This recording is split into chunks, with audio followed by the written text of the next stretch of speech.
Hey everyone, welcome back to another episode of Canadian Gamers, but we probably should be calling it International Gamers. Yeah, I'm not a Canadian, so... That's right. So I'm here with Ahmed again, and Steven. Steven's a big loser. He's basically ditched us. He barely even texts me anymore. It's ridiculous. You have a child and you forget your priorities. It's unacceptable. Indeed. Shame on you, Steven. So, what have you been up to, man? It's been, 2 weeks, I think, since we last spoke? What have you been playing? What have you been doing? What's going on? Maybe nothing, varied in terms of gameplay. It's been Zelda, same old. I can't add more to what I've mentioned last week, but yesterday there's the Mario Kart 8's launch. So we actually managed, me and my wife, to play my sister-in-law and her husband they're at Canada, actually, Toronto, so near you. So we played online for a couple of hours. That was quite fun. Very, very fun game. I don't know if you managed to get the game yet or... Well, I'll talk all about that. Nice. Yeah. But how was how was it? How was the experience? How was the online? What are your first impressions? And obviously you can't speak to one another when you're playing, so just what were your first impressions? I'm kind of curious. Yeah. So what's funny is that we've had the Skype on the background as we've been playing. So obviously the game is just as fun as the Wii U. The online is surprisingly lag-free. Every time something happens, I immediately hear a reaction from them on Skype.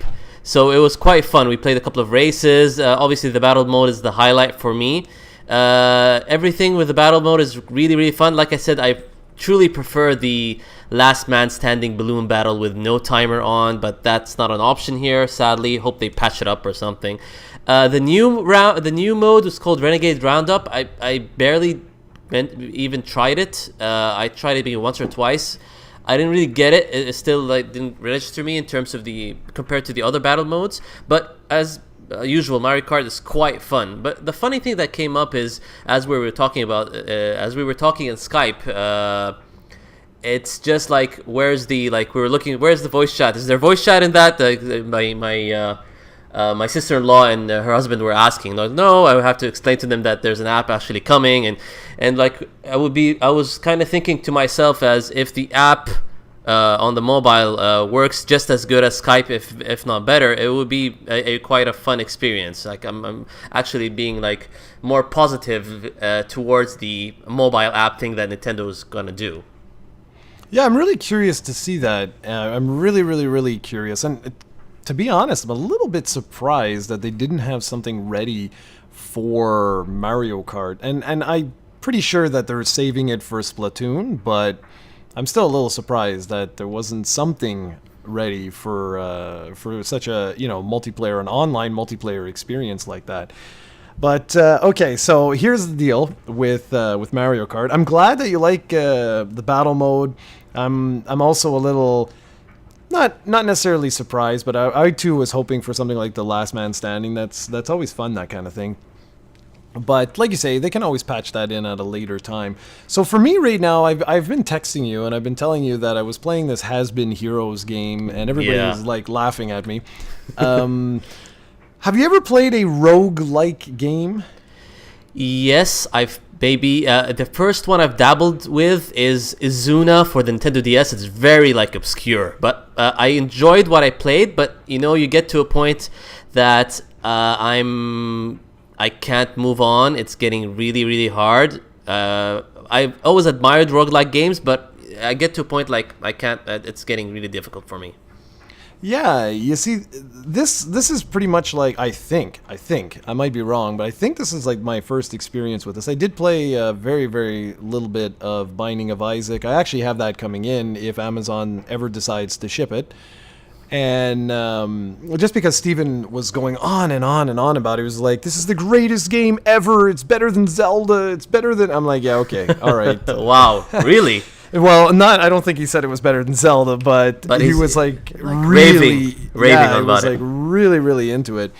So I was like, okay, well, whatever. A buddy of mine picked up Has Been Heroes, and he picked it up at, I think it was EB Games here, or I know it's, I think it's a GameStop exclusive for the physical version, and he picked it up, and he just gave it to me. He was like, here you go. He's like, this game is crap. Oh my god. So at the time I was like, okay, well, this was like maybe 2 weeks ago, like right after I had finished Blaster Master 0, which I actually have a review coming up relatively soon, and it may actually be up before this podcast is up. I was like, okay, well, I've finished all my I've finished all my Switch games, and there's nothing really out. So I looked and I was like, okay, well, you know, this I didn't pay for this. It's a free game, so what the hell, right? And so I put it on, and I'm like, what the heck is this, man? Now, I know, I didn't know, but now I know what roguelike games are. And it's an interesting concept, you know, where you have one life, and you can just, you basically go until you die. And you will die instantly.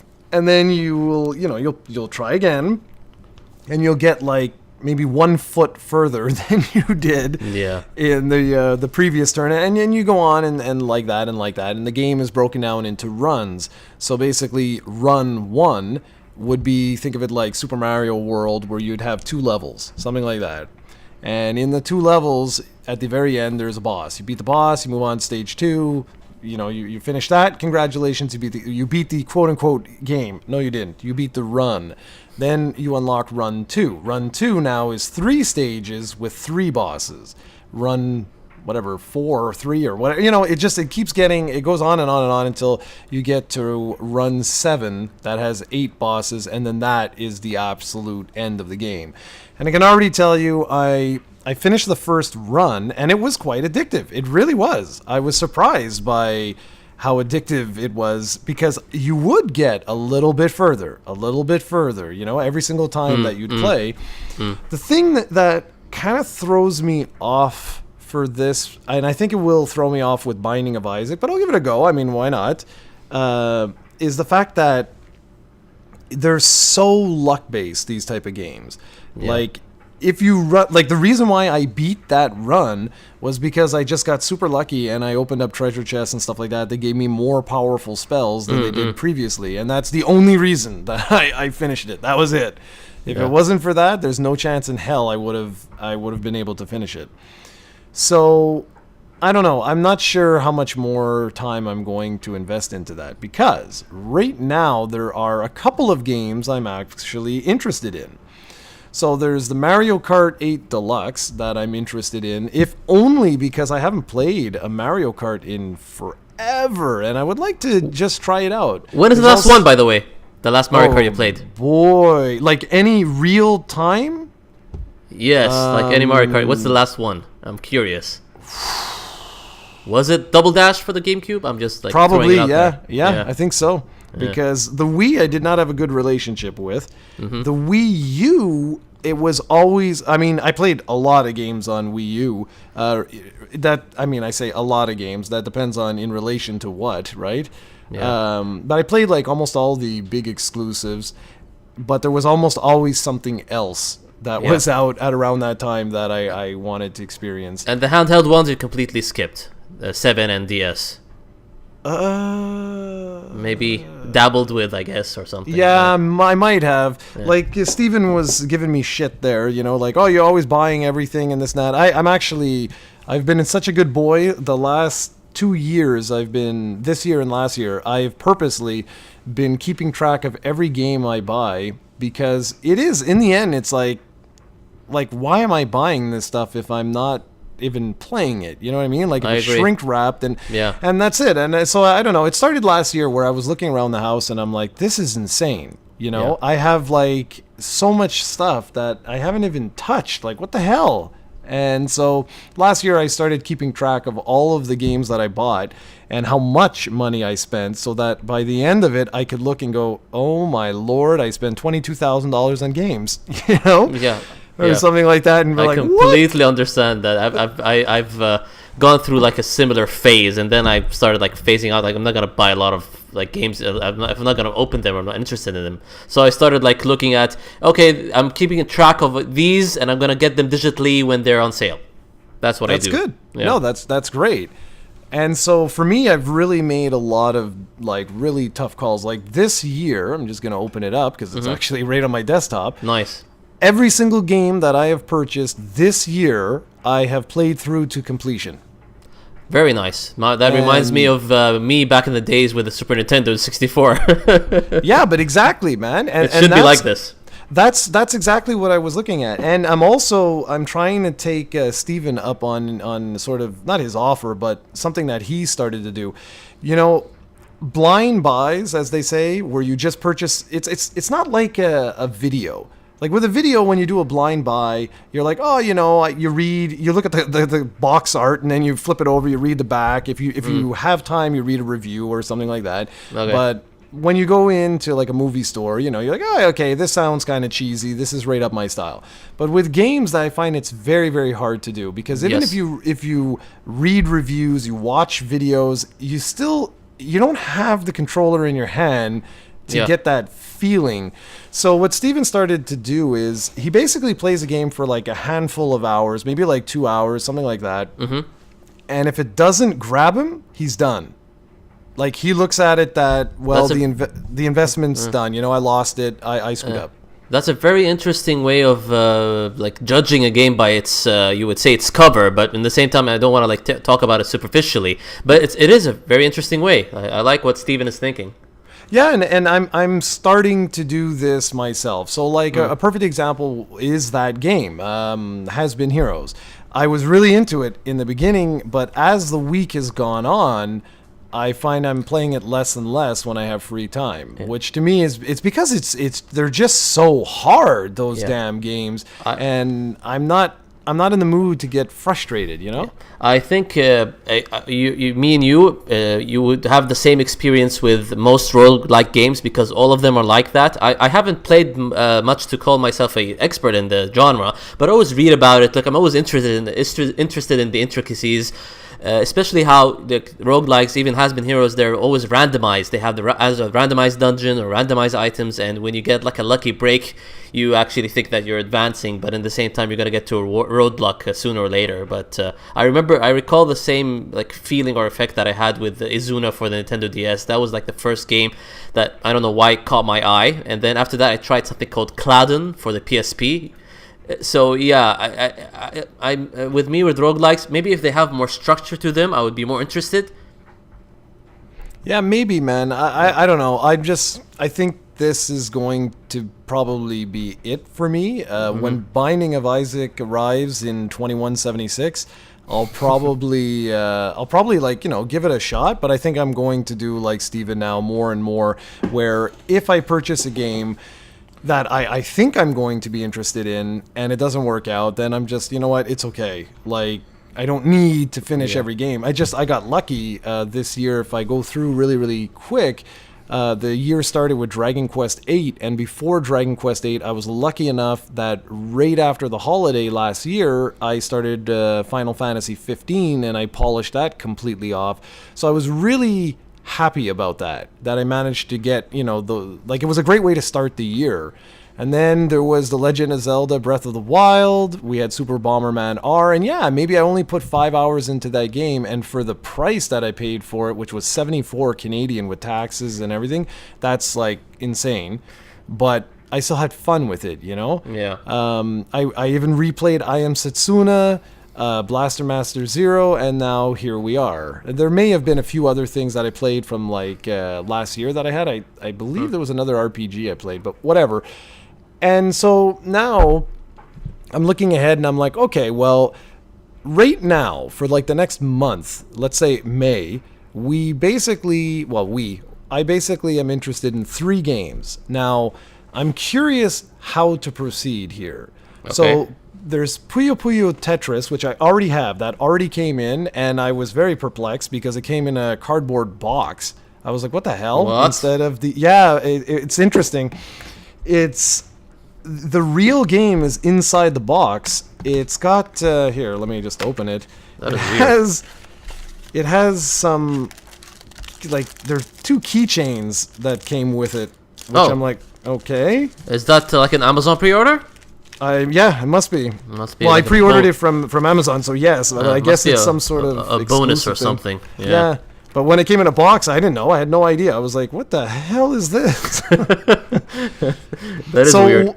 what I'm debating right now is, like I said, I picked up Mario Kart 8 yesterday because I was like, you know what? I really want to, like I told you, I want to get into this. I want to have fun with this.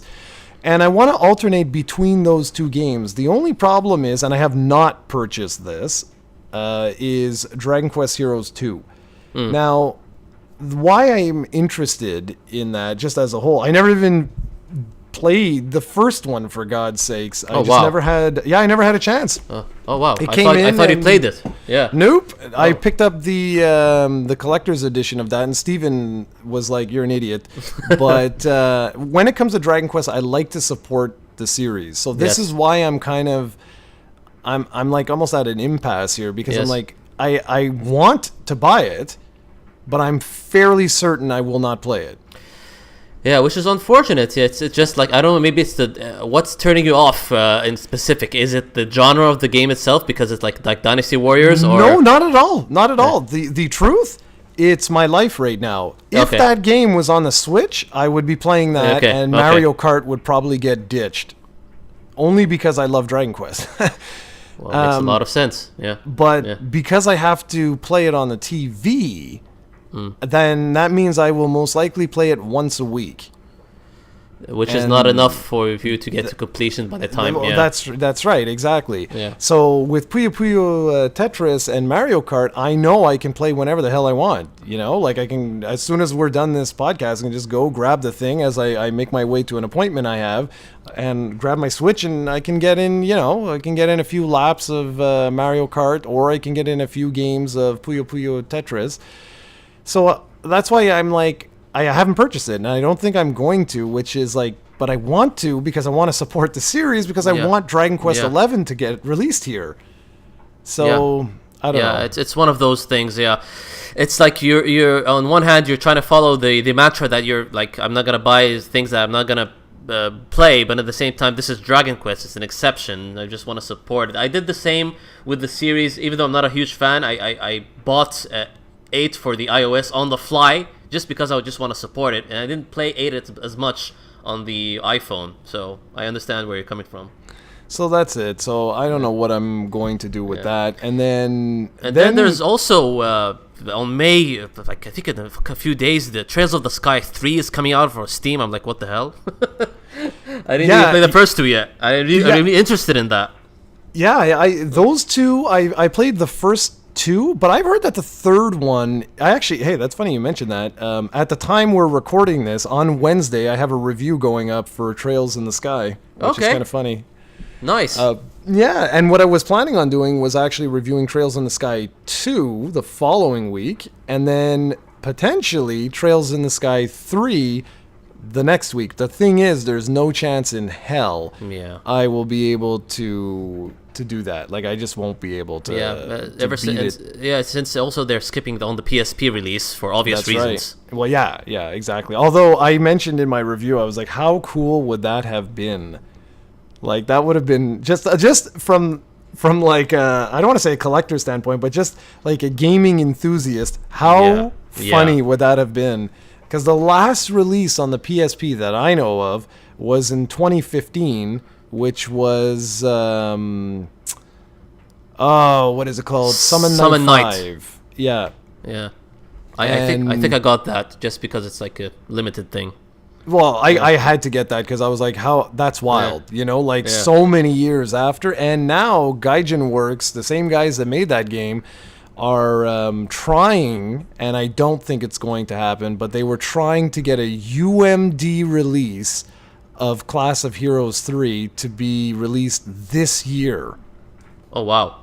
I remember reading something about that. I don't know if you talked to me about it or I read their like blog or Twitter that they were talking about printing the UMDs is going to be very difficult because Sony like backlogged it in some sort of factory or something of that sort. I don't know. Yeah. Yeah, exactly. And that's why, I mean, what's his name? Victor Ireland basically is like, he does not think that's going to happen. So it looks like, for all intents and purposes, that Summon Night 5 will be the very last UMD ever made for the PSP. And it's still, that's unbelievably impressive. Yeah, it's still a badge of honor, but definitely. This dude, Exactly. he's been doing it since like, what's the name of the company for the Sega Saturn? He's been trying to like push for physical RPG releases that are niche. Yeah, And he was working designs. Working designs, yeah. And I respect the hell out of him, because he's... No, me too. Yeah. I mean, without working designs, we would not have Get collector's had editions. Yeah. collector's editions. You would not have Xseed. You would not have NIS America. You would not have, like all these other companies sort of branched out from what that guy did with working designs. It's quite amazing. And I'm looking in May here, and there's two games. There's the game that Steven was yelling at me about with Ultra Street Fighter 2, and I have to find out about that. I keep telling him that because I mentioned the last podcast that I want to pick that up, if anything, just for review purposes, and then he's like, oh, there's old Jared speaking, that monster. Yeah. I saw him in the comments, yeah. But what's funny is I may actually have that coming to me, so I actually need to take a look at that, because I checked through Amazon. I don't actually have that pre-ordered, so if I was interested in that, I'm pretty sure I would have pre-ordered that. So I don't recall, because he said that you told me that a friend was buying it for you, so I actually have to find out if that's exactly what's happening or not. But the big thing in May for me is on May 19th, which is Fire Emblem Echoes Shadows of Valentia. Yeah, I'm also like really interested in that, but judging by how things are going with me in gaming, I don't think I'll get it first day. I might wait for like a sale sometime later, because I didn't even get the previous Fire Emblems, Birthright and Conquest. I didn't get time to go through those. So Then that's it. But that's smart, man. Then you're being wise. Yeah. And that's why, like, I'm looking at this and I'm like, well, I've got Puyo Puyo Tetris and now I've got Mario Kart 8. So, if I can devote a solid week or two to those games, that might be it. You know what I mean? Like, I might be good. I might feel good and be like, well, I'm having fun. And Fire Emblem Echoes, just given its very nature, I'll be able to take with me as well. So there's nothing really stopping me from playing both of these games almost simultaneously. And then that takes me all the way into June, and then there's nothing really in June Summer. at all. Like might catch up with the earlier releases. That would be a nice idea. Yeah, exactly. And then, I mean, July, there's two big things for me. And then I'm going to stop talking about calendars releases. But I figured this was something that I'm looking forward to, which is I want to go and revisit Final Fantasy 12, the Zodiac Age. I pre-ordered that. Me too. But the thing is, I've got to be able to finish it. And remember, with the television and things, but mind you, it might slow down my schedule in the summer. But July 29th, I've already booked off 2 weeks of work.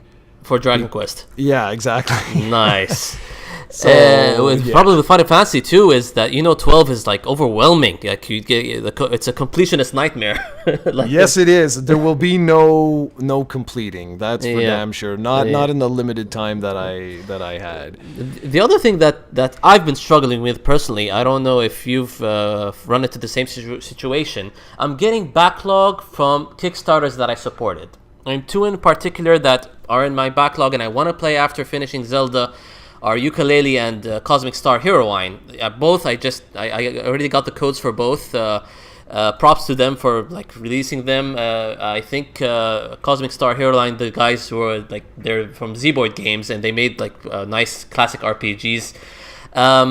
They had issues with the PSN release because the guys in Europe were not like responsive with them. They released an earlier version and it was buggy and broken, so they had like a struggling release with the PS4, but they got everything in working order now.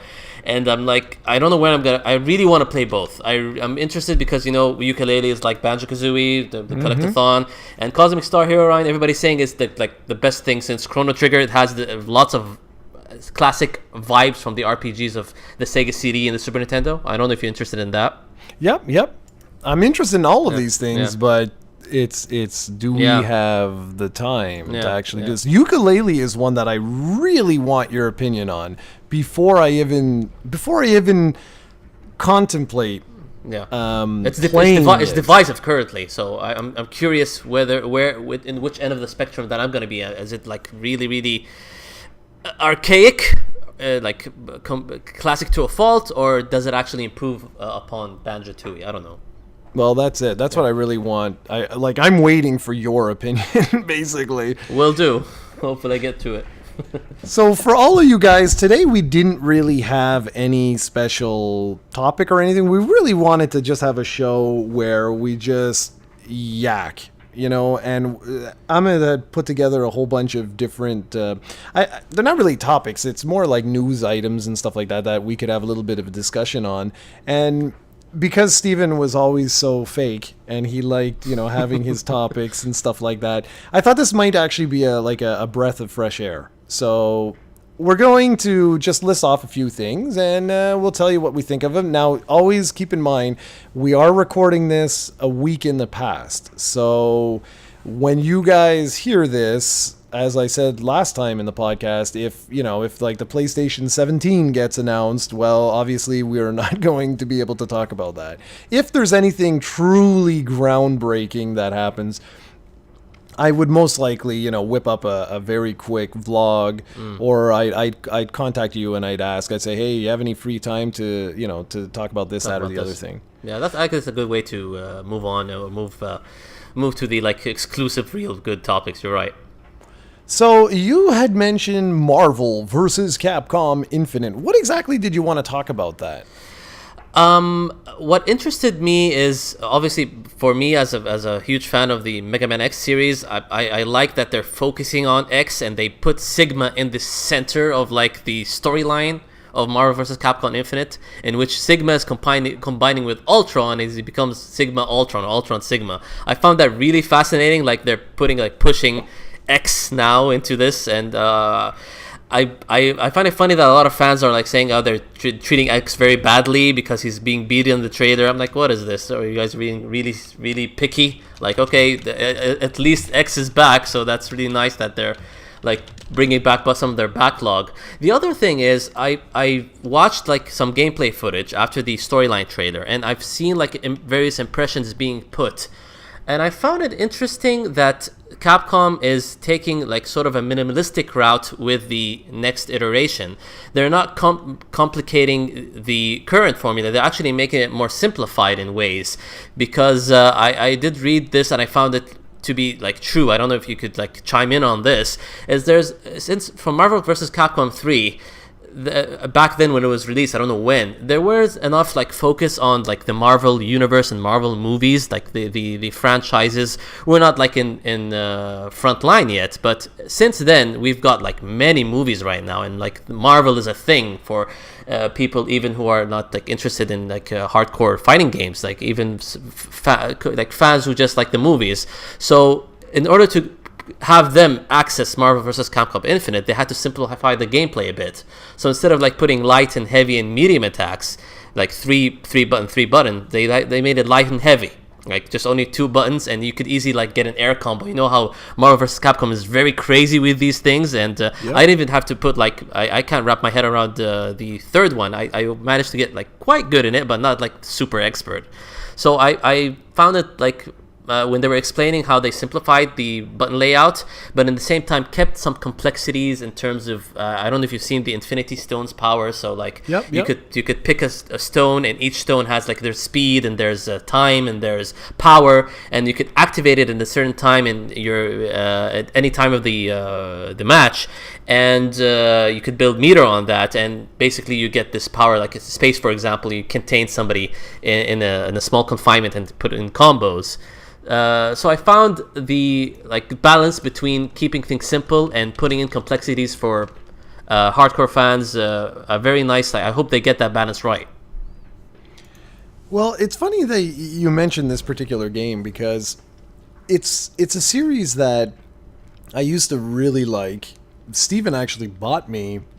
What was it? Ultimate Marvel vs. Capcom 3, or was it Marvel vs. Capcom 3, or was it both? I don't even remember, because he wanted someone to play with, and he was getting fairly decent at it. And I recall that like we played a couple of matches, and it was like, holy crap! He's like, you're already getting like not bad at this. And he had been playing for like, I forget, like maybe a month at that point, maybe a couple, I don't know, but for a certain time.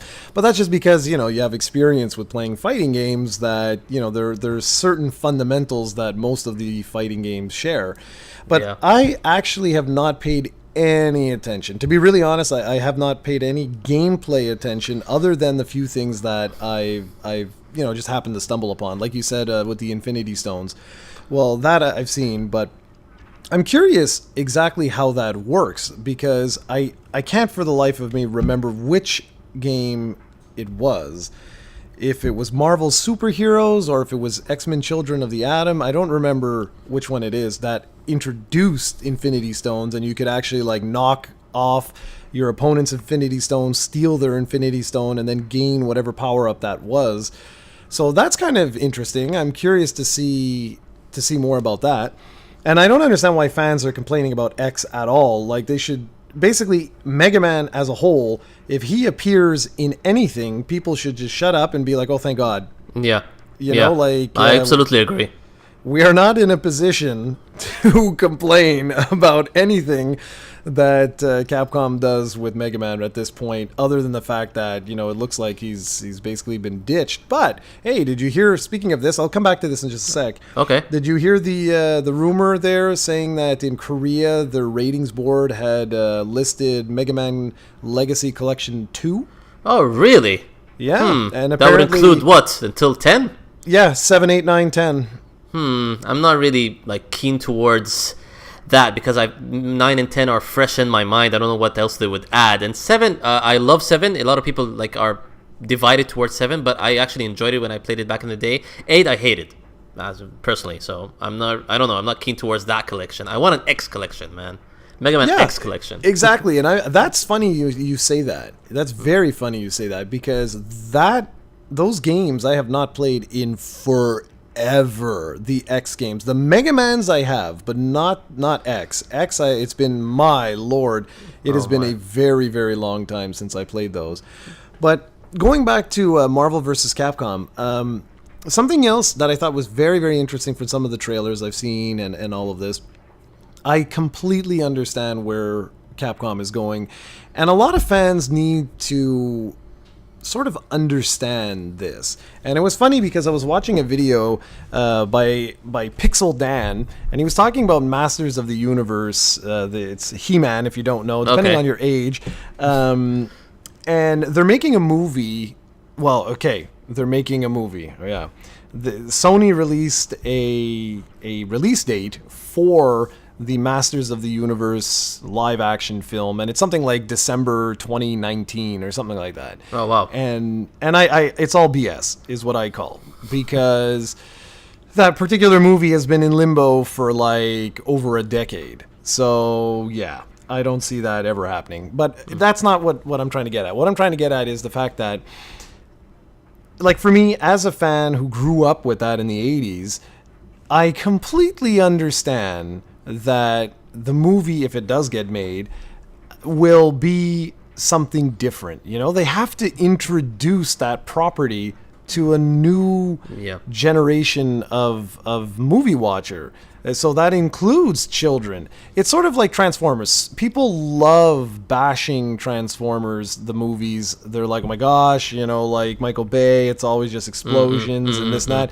But what people fail to realize is that number one is you can't please everyone. Number two is that you have to make a movie that will appeal to that younger audience as well, so that as they grow up, they like that property and they will take their kids to that property, and so on and so forth. And Teenage Mutant Ninja Turtles is another one. Yes. Very successful at reinventing itself time and time and time again in order to keep the property popular.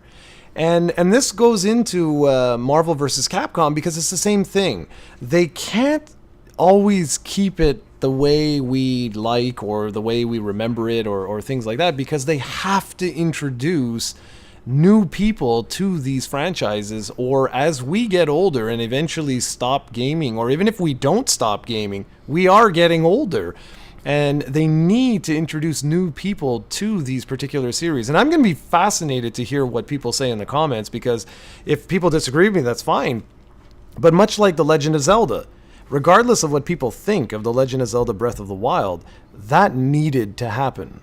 They absolutely need to mix up the formula of some of these classic games, because otherwise, if you're not appealing to new blood, eventually that old blood dies and you're left with nothing.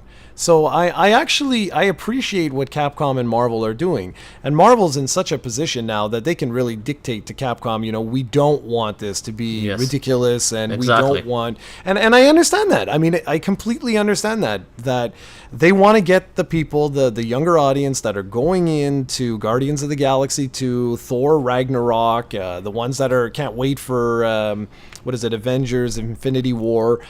And they want to be able to say, well, look, we have this game. It's not overly complicated. I mean, it can get deep, but it's approachable.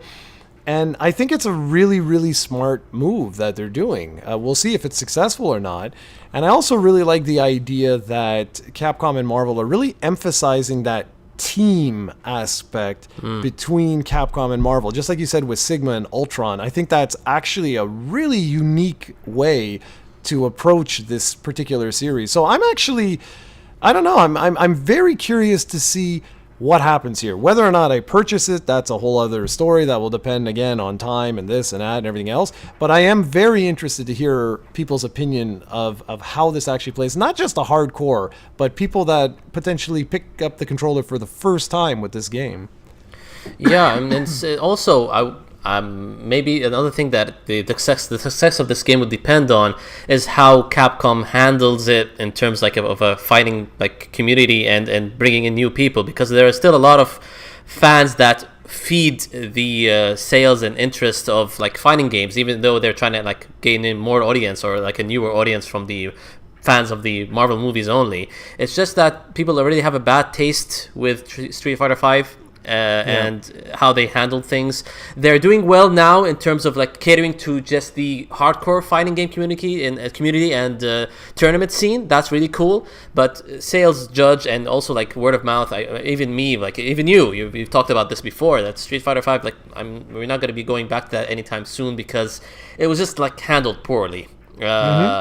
And same thing with Marvel vs. Capcom 3, the original version. They were planning to add characters in the long run, but they scrapped all that and made Ultimate barely a year later. And people who bought Marvel vs. Capcom 3 were disappointed. Okay, I bought this game and now you're not supporting it anymore. I have to buy a new version. What is this? This is not 1996 anymore, So... Yeah, no, exactly. Absolutely. And I think it's going to be very interesting. Exactly for all the reasons you say. I think it's going to be very, very neat to see what happens moving forward with this particular game. Yeah. So we'll see. We'll see. Yep. I really do hope that Capcom can strike gold with this, because I want to see a lot of these characters return. And we could go on about this for a long time. Yeah. Because there's the whole X-Men cast. Where are they? There's tons and tons of stuff. But I think as the game comes closer to release, it'll be interesting to follow up with this and see just what happens. Yep. Looking forward to it. Okay, so next on our list of doom is Call of Duty. What is it actually called? Do you know? Is it called Call of Duty World War II or WW2? I think WW2, because that's how they're spelling it out. Okay. Yeah, I think so. So what did you want to mention with this particular bad boy? It's not much. They just showed a small teaser of what's it gonna be. Obviously, the big tagline is returning to the old era of World War II shooters. It's funny that Call of Duty was once a instigator or once a leader in doing new things, but now everybody's thinking okay, Battlefield already did that with Battlefield 1.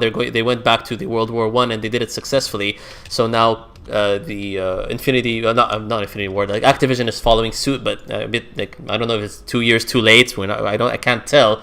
But in the same time, when the developers are Sledgehammer games, they're not like they're not Treyarch or Infinity Ward, which they were the ones that were mostly handling the main bulk of the Call of Duty games, and then Sledgehammer was added into the mix with, I think, Infinite Warfare. I can't tell. I just the thing with Call of Duty is, unfortunately, I've lost touch with the series ever since they started churning them year after year.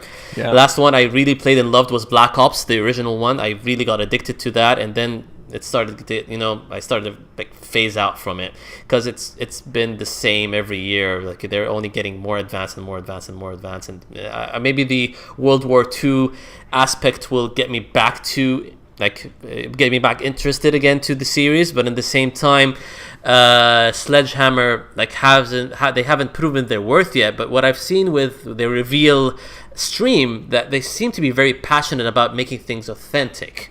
But in the same time, how authentic you could be if you're holding one point.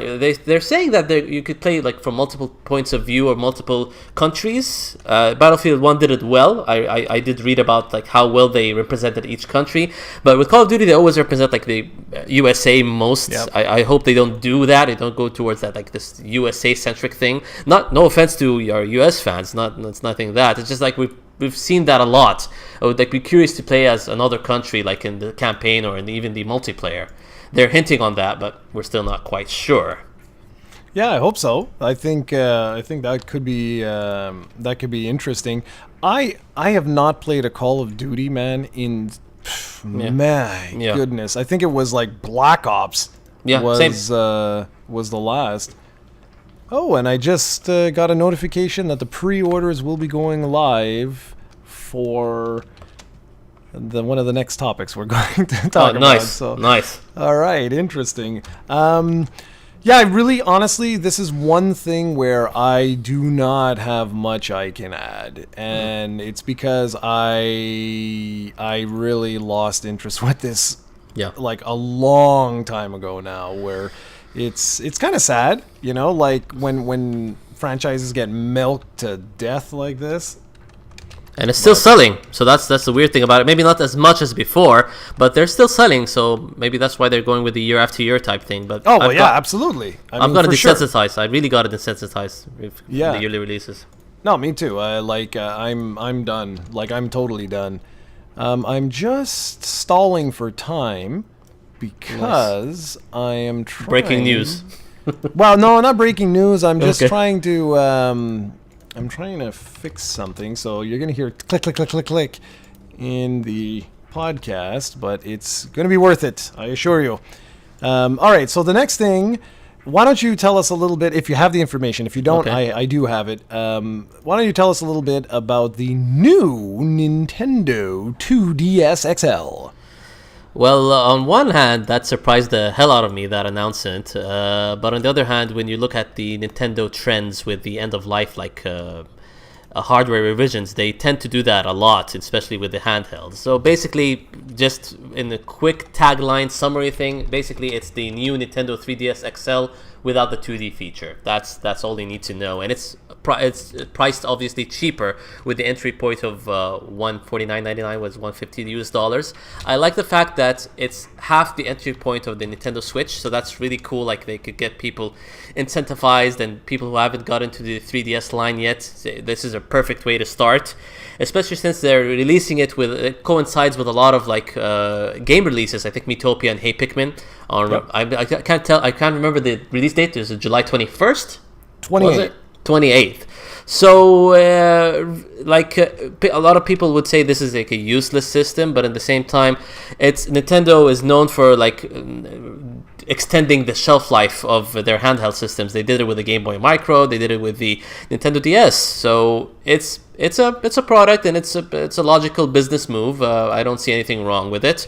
I think it's only for people who haven't gotten the new 3DS line, which is a more powerful line than the 3DS line, or people who haven't got into the 3DS family yet. So good stuff, all in all. What I look at, truly, if I may, sure. I look at this that it's basically the 3DS's price drop. Really. Like, that's the way I see this, because With- it's the exact same machine, except Yeah. that there's no 3D. Yeah. And like, okay, I'm going to ask you a serious question. When Go is ahead. the last time you used the 3D on your 3DS? That's a good question. Maybe I would say the last time I play it, I do use it often just out of curiosity's sake. I'm not the type that I get annoyed by it, but I don't like the very high setting. I like putting it on low and medium, just out of curiosity. But it's nothing mind blowing for me. Yeah, but the question is, do you actually play, like, do you just check, or do you actually No, play? I keep it on. Oh, I do. okay, well, there Yeah. you go. Okay, cool. Yeah. Because for me, the last time I did that was, I believe, A Link Between Worlds. Oh wow. Yeah. Interesting. Like, and it's not because I didn't enjoy it. That's the funniest thing. Hmm. I'm not one of these that I'm like, oh, it was garbage, man, or anything like that. No, not at all. I like the accent. I actually, yeah, exactly. I really enjoyed it. It's just that for whatever reason, I just was like, okay, like I'm good. I don't need to have this in 3D. You know what I mean? Like, it was just one of those things. So. To me, I look at it, I truly do. I look at this is basically Nintendo dropping the price of the 3DS. It's at its end of life right now, and this is very normal for Nintendo. I was very surprised by the Twitter reaction. A lot of people being like, "Oh my goodness, this means the Switch is dead. Like Nintendo has no faith in Oh my it." God. Yeah, exactly. I was like, you people are daft. Like, It's a different product entirely. It's a different entry point. So not all people have 300 for Switch. exactly. And I'm perplexed, because it was like Nintendo fans saying this too. And I'm like, well, you must have been a Nintendo fan for like the last 20 minutes, because Nintendo has done this since they've been a company. The dawn of time. Yeah. Yeah, all the way. The original NES got its dog bone release after the Super Nintendo was out. Yep. And So it's the like- Game Boy as well. They got like the Game Boy. Was it the Game Boy Pocket? Was the last one they made before doing the color? I can't remember. Yeah. So there was Game Boy Pocket, Game Boy Color, and then you had like all the different revisions of the Game Boy Advance, Yeah. all the way down to, what was it, Game Boy Micro, I think was the last one they did. That was a cute one. Even That though I was a didn't play it cute much, one. but it was a cute product. Yeah, if I ever like have room, I would like to actually display. I have a Famicom variant of that. Nice. I think I do have one too. You see? somewhere in my like stock somewhere. Yeah. Yeah, exactly. Somewhere. Yeah. So okay, so staying on the Nintendo front for just now, I thought it was interesting. Nintendo had their financial report. I'm not going to go into all the details of all of it. The most important thing that I really wanted to discuss, and Steven will probably yell at me, because I didn't mention Pokemon selling 276 million units or whatever it was, and it is funny. I'll give him that. It is bizarre. Like, I believe they sold 16 million units combined for Sun and Moon. I might be off. I don't have the figures in front of me, but no one mentions that. Yeah. I actually, this is the first time I hear of it. So. Exactly. Yeah. And it's really funny, because like he always jokes and says, well, he's actually not really joking, but he's like, if that was Sony, they would send out a press release every 2 days to like high five and say, celebrating. like, Yeah. yeah, exactly. Yeah. So, and he's not wrong. He really is not wrong about that. That is an unbelievable milestone to have, especially this late in the game. Yeah. Yeah. So very, very impressive stuff there. But what I wanted to talk about, just ever so briefly, was the fact that Switch worldwide sales are now at 2.74 million. And I think that's actually a very good start. Yeah, it's really, really good. Not bad at all. No, Hopefully exactly. they keep up the Especially- pace. Yeah, that's the thing. See, that's the thing. That's what I wanted to comment on, was the fact that it's going to be very, very critical now that they don't just rest on their laurels and just do nothing here. They need to make sure that they keep this going and release the games that people are asking for, figure out what the hell is going on with third parties, with stuff like the I was gonna say DuckTales, but with the Disney Afternoon collection, stuff like that. Like that cannot continue. That sort of stuff for logical games that should be very easy to be ported over. You need to have those games day one. And you mentioned it last time that I really, really liked was the fact that, if you don't have them early or at the same time, no one is going to buy it. And that's absolutely right. If they release, say, like the Disney Afternoon collection after E3, well, come on. Like the sales, what kind of sales do you really expect at that point in time? It's been months after the game has already been released, Yeah. I mean, absolutely agree. The only thing that I found funny with they talked about how the attachment rate is with terms of Zelda Breath of the Wild with that sales. It's over 100%. That is insane. Yeah, and that makes sense to me.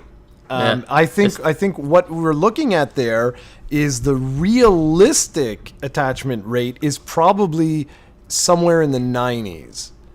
And so if people listening going, what do you mean? Because, hear me out, I think there's a lot of people that have bought the game that cannot find a Switch. You know what I mean? Like you wanted the game so bad or whatever, and you're like, oh my god, I have to have it. Maybe the reality is yes, it is definitely at 100%, but I'm not sure because I actually know two people who own a Switch that don't own Zelda. So can't be 100%, but I honestly think it's something like that. I think it's something to the effect that there's a lot of people that went out and were super, super stoked, or their parents bought, or whatever the case may be, and they just have not been able to get the system yet, because it's over 100%, and I don't think that has ever happened. In any game ever. No, exactly. And I look at that's phenomenal. Like that's a great sign. If it's what I'm saying, it has to be what I'm saying, because why would someone buy two copies? That doesn't make any sense. Yeah. So now it's like, okay, well now guys, we've got to manufacture these things, like we've got to get them out there. We have to be aggressive with this. We're going to sell, 15 million units over the next year or whatever. So I'm hoping that they just keep going, and I'm really hoping that they start to flesh out certain things. I'm getting a little concerned with the virtual console, because with the comments that are being made by Reggie and others, it sure sounds like this could be pushed all the way to 2018. Wow, why? Yeah, that's weird. That is a weird strategy.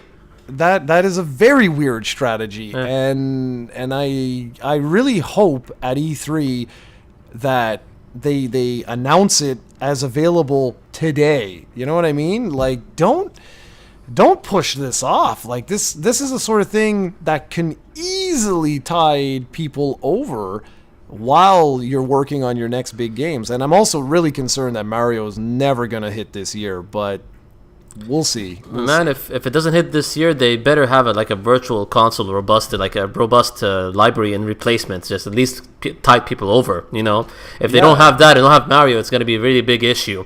And it's just funny that they're not seeing this as a selling point. And I don't know if they're thinking like a very archaic type of thinking is that they're still, if you notice, they're still releasing weekly virtual console games for the Wii U. So if they start releasing it for the Switch, that kills off the Wii U, but that doesn't make any sense since they killed it off in the first place, I don't know. No, exactly. Like the whole thing, I think it's just hot air, like I think they're just saying this to shut us all up. I think that's exactly what's going to happen, that at E3 they're going to announce it, they're going to show a few things, and then the surprise announcement will be that it's available today. And the firmware update will go live whenever. That'll be cool. I like that. That'll be a really cool announcement actually if they pull that off. Hey, speaking of E3, that's going to have to be our topic of the show in a couple of weeks. We can't forget that. Cannot forget that, because we have, just so you know, ladies and gentlemen, Ahmed here he's got a little bit of ESP, so his predictions are usually spot on, and I miss this. Yeah, we used to do it a lot. I remember. Yeah, and it was great. It was really fun, because he would say these outlandish things, and you'd be like, yeah, okay, whatever, and then they come true, and you're like, what? How did that happen? Yeah, okay, we should definitely dedicate an episode to that. Yeah, sometime. Oh yeah, for sure. For sure, for sure. And it's going to be super exciting, too. Okay, so very quickly for me, this is basically news for Jared and Jared alone. I don't think anybody else, well, maybe not no one else, but it's not really going to affect too many people. So, in celebration of Dragon Quest XI, Square Enix and Sony, and Square Enix and Nintendo simultaneously announced 2 new pieces of hardware. So we'll start with the PlayStation 4. They announced a brand new, it's essentially what in North America would be called the Erdrick PlayStation 4 Deluxe model or some BS like that. So basically what it is, if you haven't seen pictures of it, it's really, personally, it's right up my alley. It screams Dragon Quest. It's a blue console that's got the Loto or Roto, depending on how you pronounce it, logo on it. It's got a metallic slime USB cover. It screams Dragon Quest. But here's the thing that I thought was fascinating with this, and it makes sense. It really does. The PS4 is not a Pro model. It is the standard model. It comes with a 1 terabyte hard drive.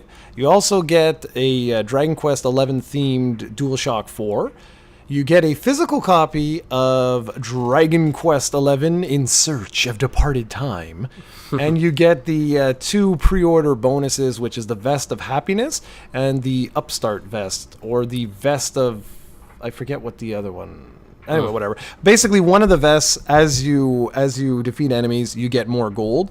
And the other vest is, as you defeat enemies, you gain more experience. That is a very, very, very classic pre-order thing to do for Dragon Quest in Japan. It's basically started more or less with Dragon Quest X. They had a lot of different things as the series, particularly, as that game evolved. Like now you have the experience cap and things like that.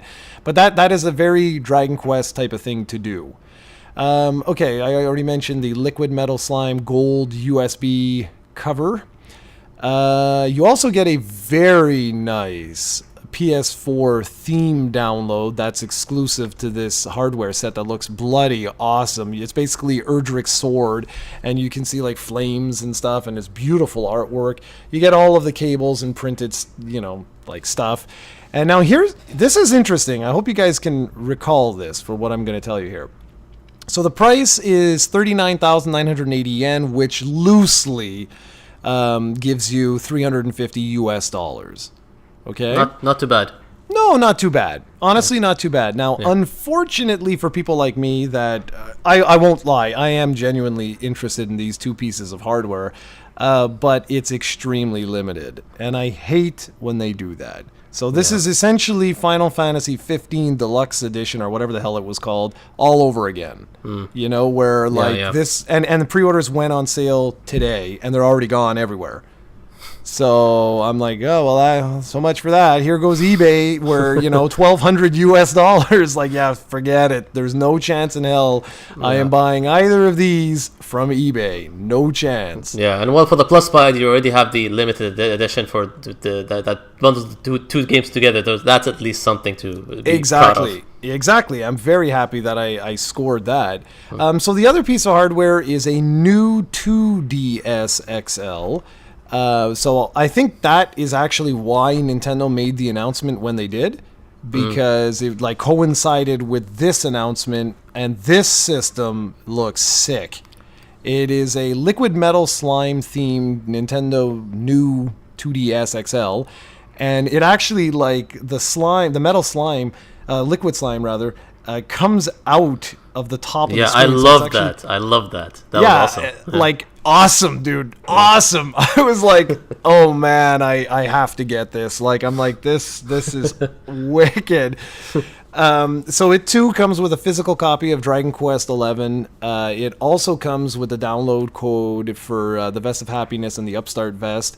You also get a liquid metal slime 3DS theme, which is exclusive to that. So it changes the dashboard and all that. And that too looks really nice. It's more simple, obviously, but it still looks quite nice. And now this is what I thought was interesting, and it's relatively price-wise, it's not bad. It's 22,480 yen, or loosely $199 US. Okay, not bad at all. That's appropriate. Yeah, it is. So I went on Amazon and I wanted to do a little pre-order, and naturally, because Amazon actually had it pre-ordered available prior to the pre-order launch, which I was like, what the hell? That was weird. But and naturally they don't ship to Canada. So I was like, you suck. Oh, come on. Yeah, so I was like, oh man, because import shops, they're already warning that, listen to this, the PS4, and it's a standard PS4, right? It's going to be $650. Oh, wow. That is insane. And the 2DS is going to be about $400. That's double. Yeah. Yeah. I'm Well, like, yeah, that's expected, obviously. yeah, but I won't do that. I won't. Not at those prices. No way. That's that's not worth it. Really not. Like, yeah. if I could get it for like, $50 to $80 more, like I'm willing to pay a premium of like $50 to $80, but not more than that. That's way too much. Yeah. It's unfortunate that I wonder why they don't ship to Canada. Maybe it's like something with the logistics of being in the hardware system, and I'm sure. Yeah, I don't know, because they do. So you could order games from Amazon Japan, and you will get, now not all. You have to be careful there. Some yes, some no, but it's very disappointing. I was like, oh man, because that would have been really special for a guy like me that loves like the series. It would have been really, really cool, but whatever. Oh well. Yeah, oh well. So, PS4 time. Last little thing before we wrap this up and I finally go get some lunch because I'm starving. The PlayStation 4, it has been announced that it has shipped, I say that again, shipped more than 60 million units. And Sony expects 18 million units to be sold, not shipped, sold, by April 2018. Now, thought this was interesting, so I did a little digging, because I was like, this is the very first time Sony has said shipped and not sold in an updated sort of sales figure, shipment figure, whatever. So I found out why that is. They announced in January, the first week of January, back from the holidays, that 53.7 million PS4s were sold to consumers. So I was like, okay, that makes sense. Like, it's understandable why, if you just look, because it was like, I think it was the second week of January or something like that when they made that announcement. So that would give them, basically February and March, and most of April. And I understand that that's the slowest time in the gaming industry for sales. So I'm like, I bet you they're close to 60 million sold, but not quite there. And since they had their investor call, I was like, okay, for sure they're going to be at 60 million shipped, and it's actually over 60 million. So I said, okay, that actually makes sense why they did that for this particular time, because it's not as, it's not impressive. It's like, oh, it's 58.9 million, Yeah. So, I'm curious, does that include figures for the PS4 Pro, or do you have anything separate for that? I'm really curious about the sales. That's the funny thing. That's all they mention. They don't do a breakdown or anything. Personally, I tend to believe that the PS4 Pro was just a colossal failure. Because they didn't talk about any sales since it's been released, so I'm quite curious of, No, exactly. How well did it do? I don't think it did well at all. And you're noticing that more and more and more. Well, it's not more and more. I don't think there has ever been a special edition system for the PS4 Pro. No, you're right. And the Japanese gaming community. If they would have released Dragon Quest-11, like that special console, but for a PS4 Pro, and charged like instead of $350 US, $450 US, that thing would have still sold out in 2 seconds. Yeah, it's unfortunate because, they put a lot of effort into marketing and actually distinguishing what the Pro actually gives to people who are interested. So it's very strange that it didn't sell as, I thought it would be not bad. It will sell pretty good, but apparently like you mentioned, like you insinuated, it didn't do anything at all. But to be fair, we don't know that, right? Until they actually come out and say something. I'm just assuming that that's the reason they haven't come out and told us anything. But I truly don't have a clue. Did you ever buy one? Yes, because when I moved to from my hometown to Cardiff, I didn't get my PS4 with me, so I just got a Pro and kept it here. And my original PS4 is back home. And what do you think? I do like how I do like how they're marketing it, and I did try it with a 4K monitor, and I quite liked it. It's not like the difference of night and day between 1080p and 4K, not as like mind-boggling as previous generations, but I like what they're doing with it, like releasing patches and trying to like revitalize old games. They did one for Final Fantasy 15 recently. I'm curious to check that out when I have free time, because I haven't played the game in a long time, so. Oh goodness, man! Like I haven't played Final Fantasy 15 since I beat it, and now like there's tons of DLC and all that stuff. See, that's the thing. Now I think I'm never doing that again. I don't think. I don't think I'm ever going to buy a season pass for a single player game or any other game until you're interested. Yeah. Yeah, because I'm actually concerned about Breath of the Wild as well. You know what I mean? Like, I bought the season pass for that, but now I'm wondering, I'm like, will I truly go back? Yeah, I think with Breath I would, but with Final Fantasy, with how things are looking for me now, maybe I don't know if I have like a lot of free time. Yeah. And I think the chances of me going back in Breath of the Wild are much higher, just because of the platform it's on. But with Final Fantasy, my goodness, man, like it's been like 3 months or something. I haven't gone back, and if I were to go back now, I don't even remember how to play. You know what I mean? So you gotta learn. Have to readjust. Yeah. That's the thing, and you're playing content that's designed for post game max level characters, and I don't even remember how to play. So that's not exactly conducive to success. Let's put it that way. Yeah. I'll do the same thing. I bought the season pass for 15, and maybe I in retrospect, if I turned back time, I wouldn't have jumped that ship until I was really sure that I was gonna devote my time to the game. Yeah, well, that's just it. I mean, Zelda and Dragon Quest are the two series where usually I'll make exceptions because I love those series. But I think moving forward, I'm really going to start thinking twice about those things. But anyway. Same here. So that's pretty much it. We have a nice, decent, meaty podcast for everybody. I hope you guys enjoyed. We're going to break up with the traditions that Steven started because, well, maybe we'll force him to join us one of these days. And so why don't you say all the closing comments today? Yeah, I hope everybody enjoyed as usual. I love how we're shooting from the hip as the previous podcast.